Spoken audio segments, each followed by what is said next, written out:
Hi guys, welcome to a video, and in today's video I'm just going to be reacting to the greatest kiss of all time. The TiBette She Bar kiss from season 5, episode 4. Let's get this party started. I can't believe I have never reacted to this kiss, given that it's the greatest lesbian kiss of all time. I feel ashamed and yet apathetic. Women say the same thing about being with me, okay? But I'm here now, and it's better late than never, is it? Obviously, this is not my first time watching this kiss. This kiss is burned into my memory bank. Oh, I have seen it many times. However, before making this video, I did discover something that I had not known before making this video. I was doing some research and I discovered that almost all of this scene is improvised. I already knew some of this scene was improvised, but I was not aware that Jennifer and Laurel changed the entire meaning of this scene through their acting choices. I was not. So Jennifer actually said at the L5 convention that this scene was initially supposed to be about sexual longing. That is what the writers had intended for this scene. But the way in which she and Laurel approached this scene and worked through it changed the entire meaning of it. As the scene was written, it was much more about sex on the surface in a way, but in the moment it became so clear how much Bette missed Tina and all the different layers that come with that. And so, I mean, our job is when things like that start to happen, that you just let it happen and you kind of stand out of the way. Of course, many of you already know that Bette crying in this scene was completely unscripted. You mean, was it scripted? Yeah. It wasn't scripted. Oh, No, it wasn't scripted. it was very powerful. This was not news to me, since I've spent many a year consuming any bit of trivia about Jennifer Beals that I can. I was well aware of this fact. But anyway, we'll talk more about that after I've reacted to the greatest kiss of all time. So here's Tina feeling sorry for herself, which you can't blame her. You know, if I'd lost Bette Porter as my girlfriend, I would also be drowning my sorrows. I would. Bette looks tall and stunning as usual, but, you know, she could wear a garbage bag and still look like high fashion. She could. I don't love what Tina's wearing here. It looks like a child's disco has thrown up on her, but okay. We all know that, you know, Eileen wasn't a huge fan of Tina, and maybe she expressed that through the clothing. You can actually feel the tension in this scene quite early on. Wow, the look that Bette gives her is just... I could write a novel about that look. The looks that they give each other in this scene are incredibly powerful.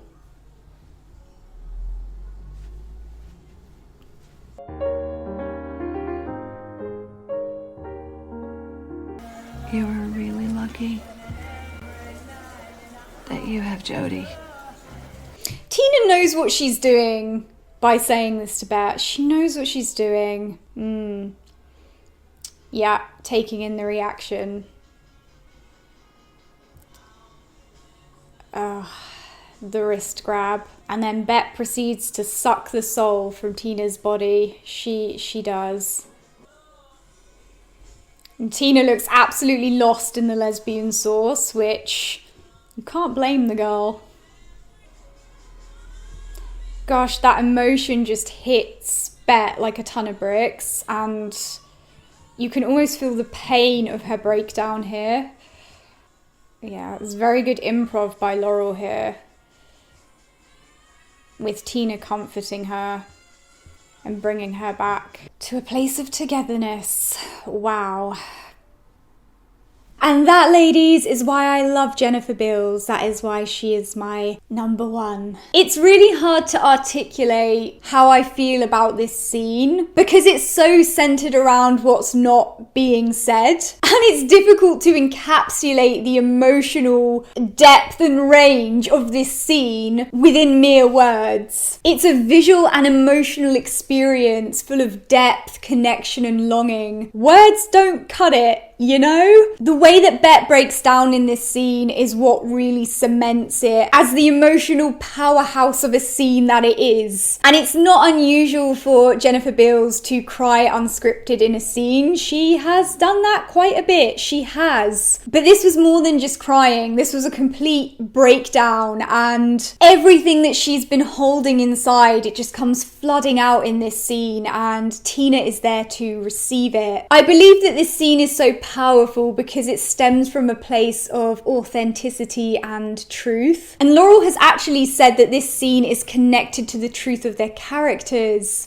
It's just one scene that I can watch and I just see the truth of those two characters. Which replaced what was laid out for them on the script. And I think this explains why this scene and a lot of the other scenes that they have together feel so organic and almost personal. The way that Tina comforts Bette after she's broken down is evidence of just how well connected these two characters, these two actors are to one another. And it was either Jennifer or Laurel who said that the lines between them and their characters became blurred at times. And so I think it's fair to say that the magic of Bette and Tina on screen is rooted in the connection that Jennifer and Laurel have off the screen. It's hard to talk about their connection without sounding like you're real life shipping, but I genuinely believe that that is where the magic stems from, so to speak. TiBette is just a mirror of their authentic connection, and that connection doesn't have to be a romantic one. You know, there are many ways to be connected to a person, and whatever the root of their connection, it shines through on screen. That's just my opinion for legal reasons, so Laurel doesn't take me to court or make me cry